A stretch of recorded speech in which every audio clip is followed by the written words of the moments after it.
So if you're involved in the martial arts or looking to get started, then there's a higher than likely chance that self-protection is on the agenda. So let me talk to you about why I think most self-defense programs are setting you up for failure.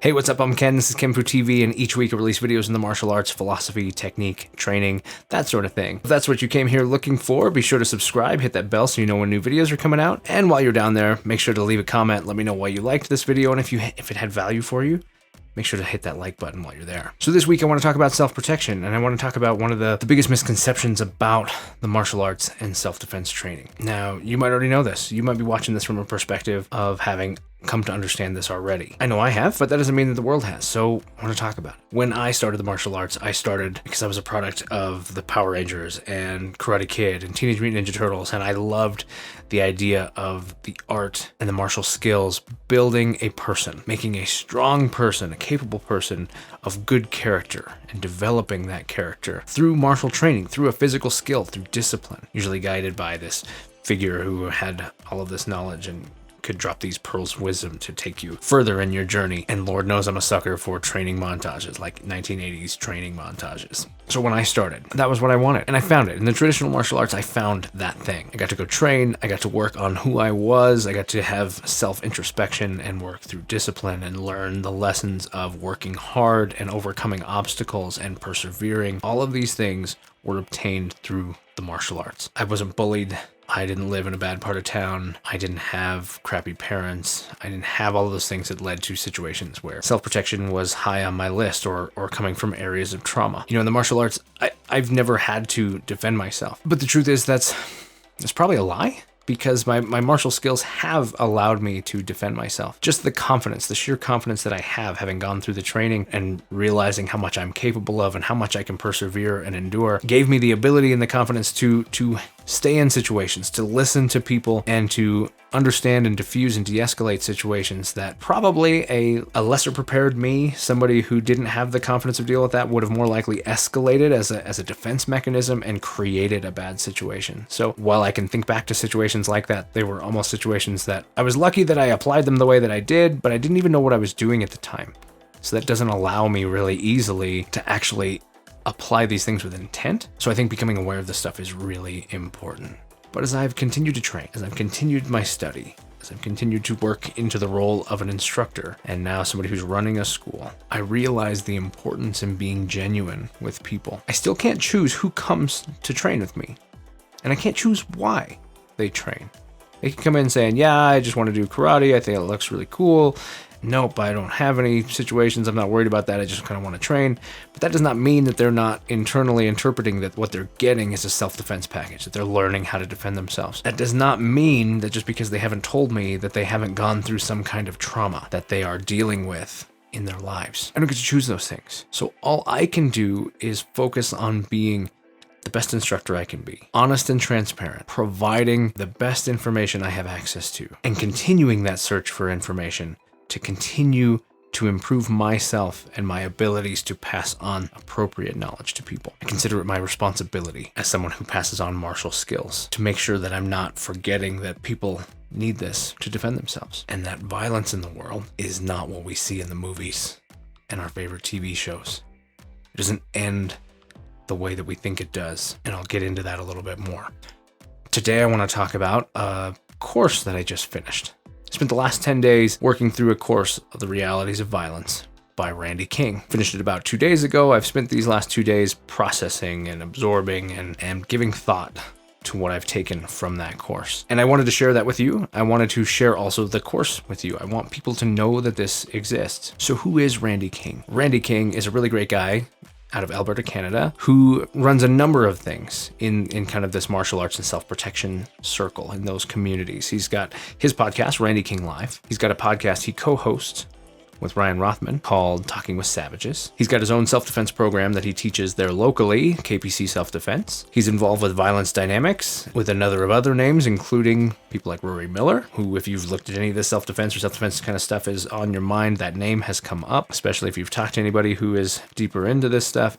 Literally everybody that I've talked to that especially comes from law enforcement or military knows the name Rory Miller. So he spends time involved with that, teaches seminars with his group and with the Violence Dynamics group, travels for those as well. You can book him to come out, as well as doing this online training, which he's continuing to put effort into, and he's written a number of books. So definitely a really interesting guy. His background was originally in Taekwondo, which I think he's kind of become disenchanted with because it set him up for failure in a lot of ways. Not that it wasn't great as an art, especially as a sport, and it had its components that he took from it and enjoyed. But then when he became a bouncer and was working personal security, things like that, realized that it wasn't everything, and it certainly had not prepared him for this, or those things. Now, I think his background is mostly kind of catered and built out of Krav Maga and modern arnis, kind of a combination of two different strong systems that are really great and effective. Not that Taekwondo isn't, they're just different. They have different purposes and different roles for us, different opportunities to present to us. But let me let Randy tell you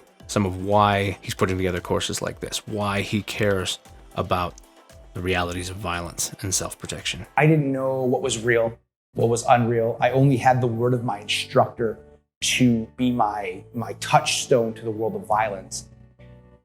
And unfortunately, that failed me grievously multiple times. And that's definitely one of the reasons that I started KPC as a brand and then moved on to this Randy King Live platform, because there's just so much snake oil out there. Martial arts isn't to learn violence. Martial arts is to polish a sense of violence. So you need to know some basic movement, how to fight, how to take a punch before a lot of the traditional martial arts even make sense. But they only sold me physical answers. They did not sell me psychological answers. They did not give me an education or a model or give me any idea of what to expect when things got really violent. The only person I had, the only model I had was the coach that was telling me what violence was like. And he sold me a pack of lies.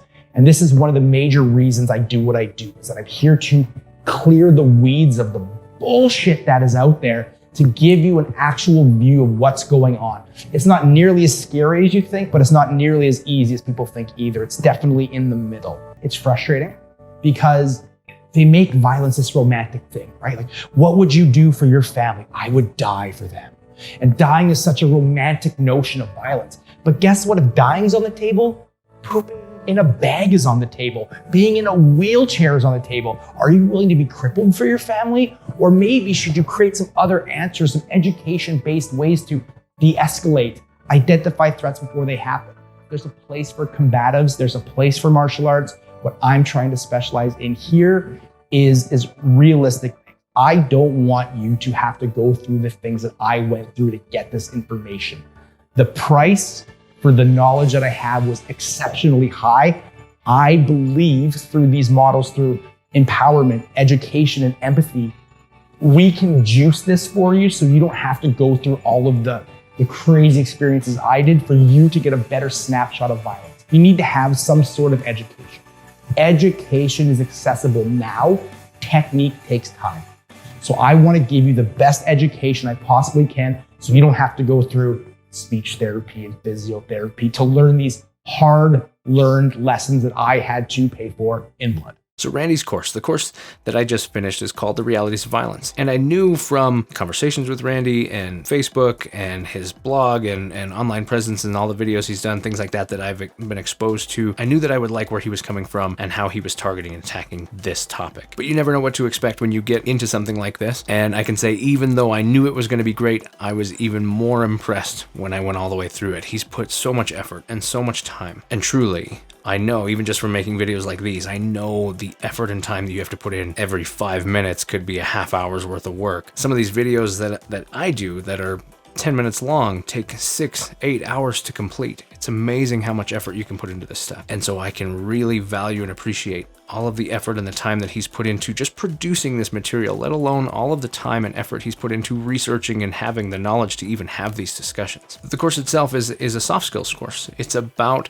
the non-physical attributes. One of the things that most self-protection programs or self-defense components of a martial arts school or one-day clinics and seminars, these kind of things, one of the things that is pretty universal for the most part. And this is starting to change, and I'm really, really happy that this is changing. But one of the things that you see the most is you come in and you're immediately greeted with the idea of stranger violence, violence coming from strangers, attacks by strangers, how to physically assault them, for I mean, that's an accurate word. How to deal with certain types of attacks. What do they do? So they grab you. Here's what you do. They pull your hair. This is what you do. This is, here's all of these.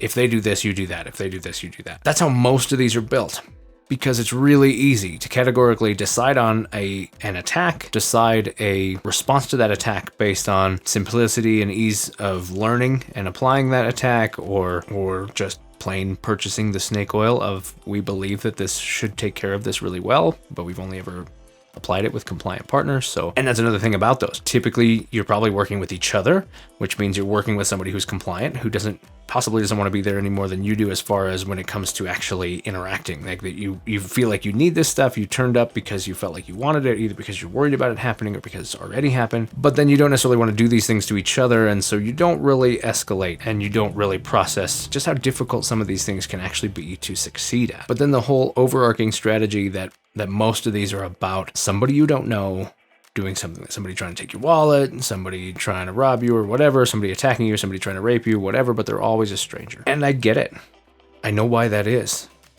It's low-hanging fruit. It's easy to approach those because they're not difficult to approach. They're not necessarily uncomfortable because you're not having to tell somebody that their spouse is abusing them. You're not having to tell somebody that this person that they trust is slowly breaking down their barriers and reducing the likelihood that you'll fight them when they try to do something that you don't want them to do, that they're lowering your boundaries so that you don't resist doing things that you wouldn't ever find yourself doing. You don't have to talk to somebody about the fact that their uncle is touching their kids in the wrong way and asking them not to talk about it. You don't have to deal with any of those things, these really uncomfortable conversations, these places that hit far too close to home for some people, for a lot of people. What I've found working with people is it's amazing how many people have gone through a bad experience, a traumatic experience. I knew that it happened. When I first started all this stuff, I knew that kind of thing happened. It's in the movies too. Stuff happens, whatever. What I didn't realize is that if I had to gauge it, especially among women who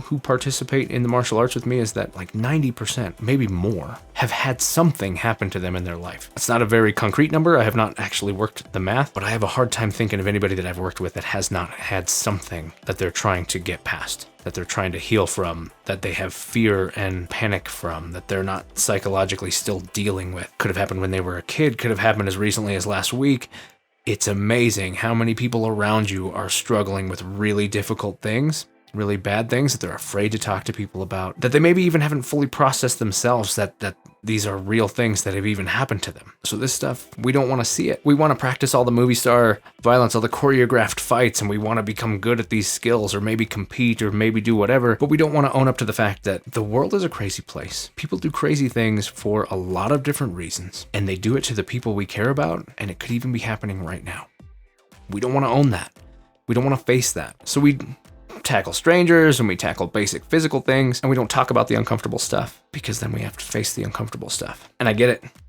I was there. I've gone through those courses. I've helped teach those courses. I've taught those courses. And some of it's a product of just the fact that when you go through those things, especially as a guy, because you don't necessarily understand, when I talk specifically about women's self-defense, as a guy, you don't necessarily understand what that's like or what's going on. So you think you're providing a good thing, and as long as you believe that, you will continue to do it, thinking that you're doing the right thing, right up until it fails them. And you hopefully find out, but you usually won't, that the thing that you gave them made them confident in putting themselves in a bad place, and it doesn't go down the way that you said it would, and they don't come out okay. So it's hard to reconcile. It's hard to reconcile myself, to realize that I don't want to perpetuate some of these things because of the fact that there are more statistically likely, more realistic things that take place that need to be addressed. We need to be looking at boundary setting in our children and our spouses and the people around us and our families. We need to be looking at boundary settings in our workplaces. We need to be looking at how we manage when does something go from being okay to not okay. So this course, Realities of Violence, targeting the soft skills, hard skills being the physical things that you do, the actual kick punch stuff that you might go through.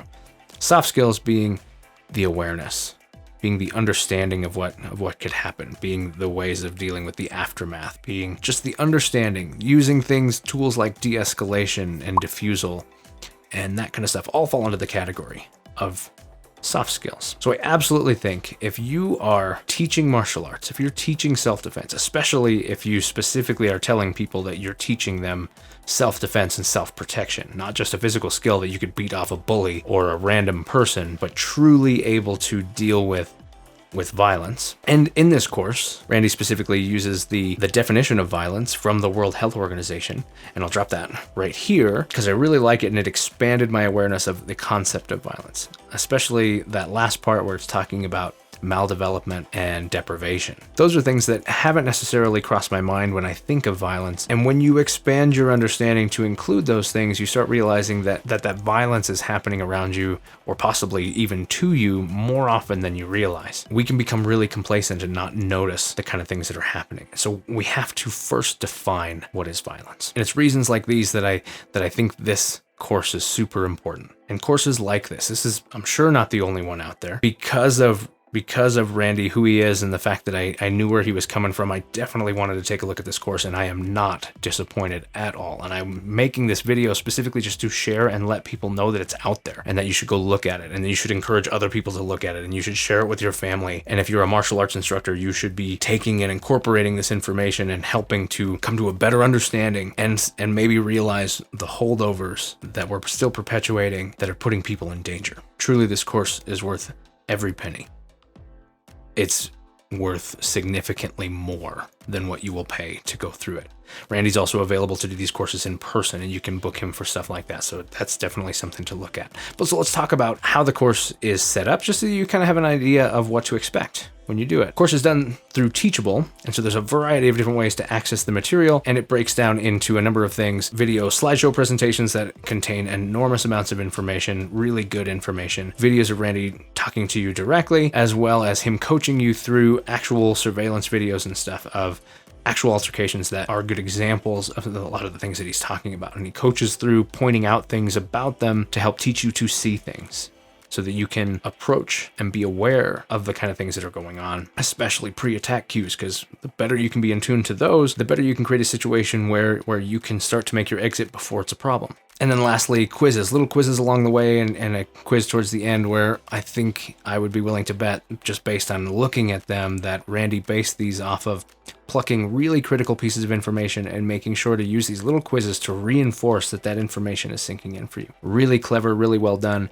Really like how he put this together. As far as the material goes, he goes through quite a bit. He goes through the idea of just the foundational stuff, just kind of base skills, different kinds of awareness, that kind of thing. The understanding of different types of violence, be it social violence or group violence or predatory violence, and realizing that those things are in fact different from each other, and the reasons why people do them are different even within that group. Group violence comes in multiple categories. The reasons for it are different from one thing to the other. So even inside group violence, you might not have the same reasons to apply certain skills because of whatever the goal is. He tackles things like sudden violence and debunking myths of grappling and ground fighting in the context of an actual altercation, especially including multiple opponents, things like that. Really critically, he also covers things like pre-attack cues and boundary setting. That stuff's really important. Then multiple opponent strategies, a number of different strategies based on the type of multiple opponent violence. And I really like that because it included some that maybe you're familiar with, and then some that maybe that you might not be familiar with, because of the fact that there's such a deep understanding of the different types of group-based or multiple opponent-based violence. And then a big one, the aftermath. Afterwards, what happens if you go through one of these situations and you make it through? The movies make that look like when you get done defending yourself, everything goes back to normal, the bad guy goes away, and everything's fine. And the truth is, you had to go through the processes that they leave out, like making sure to get safe, making sure that you're not injured, then dealing with all of the legal ramifications. You can still end up going to jail, going to prison for defending yourself if it goes the wrong way on you. Not to mention all the psychological and emotional trauma aspects. You go through these things, and that doesn't mean that they just immediately disappear. You might need to get help, and there's nothing wrong with getting help. You might not even understand why you're continuing to struggle to process some of this stuff. It doesn't mean that you won't get to the other side and survive and everything and then still not be able to sleep at night. These are things that everybody leaves out, nobody wants to talk about, but they're in this course. And I think it's absolutely amazing that all this is included. So all of this stuff and much more is inside of this course. And because these skills augment the things that we're doing in our dojos, we're doing in our gyms, where we're training and developing these physical skills. This is such a beautiful augmentation to that. I think you need it. You gotta have it. And whether you go through this course or something else, or you're working with somebody, I just think you need to have it. But this course is excellent, and I can definitely recommend it. And that's why I'm making this video. I want to share that out to people. I want people to know that this is available so that it becomes something on the radar that they can look at and consider doing. So that's it. I've got links to all of this stuff, all of Randy's stuff, including this course, in the description box down below. If you have questions about this course, be sure to drop those down there. I'll do my best to answer them for you. If you've taken this course, please comment. Let me know. I would like to hear your thoughts on that. Surely there's someone in your life who could find value in this conversation. So please share this video. Get it out in front of people so that people become aware of what I'm talking about and the fact that courses like these exist and people like Randy King. And you should be finding, I cannot encourage enough, if this is important to you, you can fast track your knowledge. You can continue to stick with me and I'll continue to provide information on this stuff. And I've got another video here that you can look at that also goes into some other self-defense based stuff and self-protection and that sort of thing. You'll find that that's just kind of a recurring theme in what I talk about. But if you want to fast track some of this stuff, be following people like Randy King, be following people like Sean Stark, Rory Miller, Varg Freeborn. There's a lot of resources out there that you should be looking at. And those are great ways to start fast tracking your connection to different people who've got really great knowledge to share with us, and they're just out there doing it. As always, thank you for being here. Thank you for watching this video. If you want to subscribe and see more videos like this, you can hit that right here and make sure to hit that bell. Playlist of videos like this right here and a couple more videos that you might like here. I'm Ken, this is kenfuTV, and I'll catch you in the next one.